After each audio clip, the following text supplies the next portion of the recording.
let's get in here. The nitty gritty. Alright, so let's say center, neutral, comes over there, goes over there. Okay, we're good. That's neutral.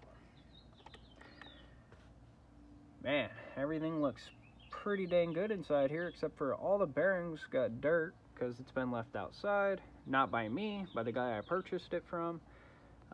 Lonnie Burgess from the Fiero yard here in Las Vegas, Nevada. Good guy. He's got plenty of Fiero parts for sale, just to throw that out there. Now the cool thing is, when I go to press this gear set out, I have the right jig to do this now. I did buy that tool.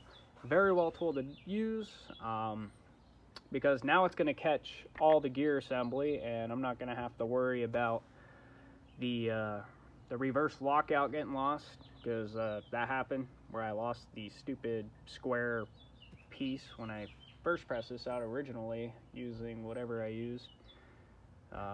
Just worked it back and forth, but yeah, this is gonna be great because I got the right tool to just press all of it out of the case as the gear set gets pressed in, which kind of sucks. In another sense, it doesn't, because you know that your gears, if you ever have bearing issues, it's not gonna wobble and walk everywhere and break stuff. So in another sense, that's a good thing. In a rebuild sense, not having the right tools, that would suck. But yeah, and then over here, because on this year, the M284 transmissions out of the Berettas, they have Hall effect instead of the traditional ring gear spline speed sensor that I think puts out like a 4,000 ppm signal, and then it goes to the computer, and then it goes to this buffer circuit on the back of the cluster to like convert it to 2,000, or I got that backwards, it converts it to 4. I can't remember, but point is, if you're gonna run a 7730 ECU, you can keep this and make it work. But yeah, the only reason why I'm in here is because my shift selector for 5th gear is actually broken on my regular Fiero transmission. That it's been broken. It wasn't broken by me. It was one of those things where I'm just like at the salvage yard, I'm like, I gotta have that getrag, you know.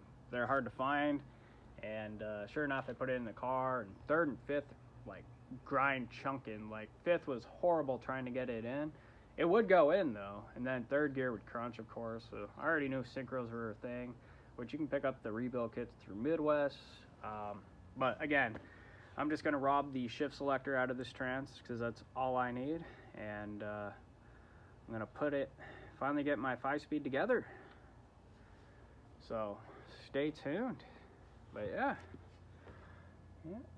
just making sure, because honestly, now that I have this one apart, I'm like, hey, I should probably make some detailed stuff of how I took this apart, put it together, you know, stuff like that.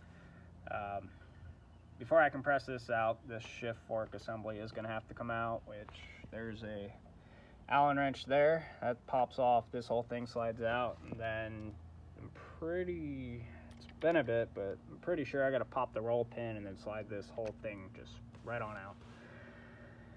And then of course the spring will stay inside, which you'll have to grab that. Just remember on how this all goes, because that's where it's all gonna, you know, when you go put your casing back together and you're like, hey, what the heck's going on? You want to make sure this is 100% perfect, okay? Because if it's not, that's gonna suck.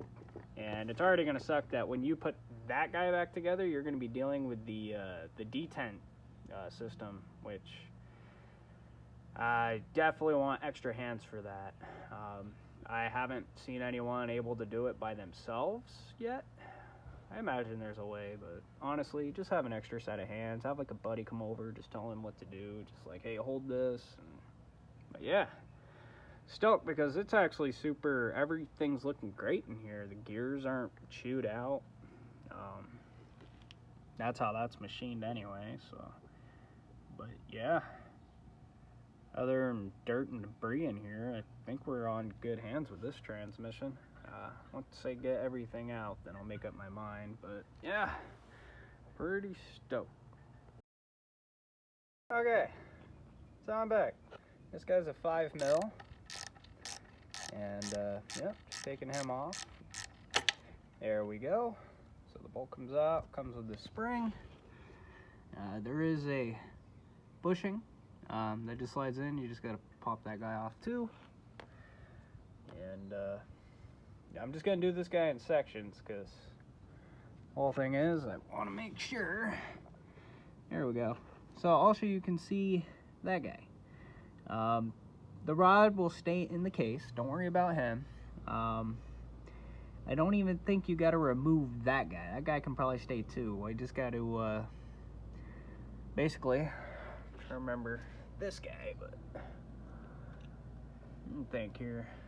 Because this one's a little different. This isn't the Fiero one that I dealt with originally. So once I figure this one out, I'll get back to you guys. Okay, I am back. Kind of figured it out. 213 bolts here. That will remove the shift selector. There's a little dowel guy that goes here. Basically, once you have the 2 bolts out, just turn them counterclockwise, pull them out. And that leaves me to believe that that roll pin, I just need to pop that roll pin out. This guy will just make sure he goes in the same orientation. Basically, with that roll pin punched out, this shaft should just slide all the way out. Shouldn't have any problem. So this arm here is going to stay. That's going to stay, and the spring. Just make sure you grab all that. Once it all falls in there, just get a magnet. Just get everything out.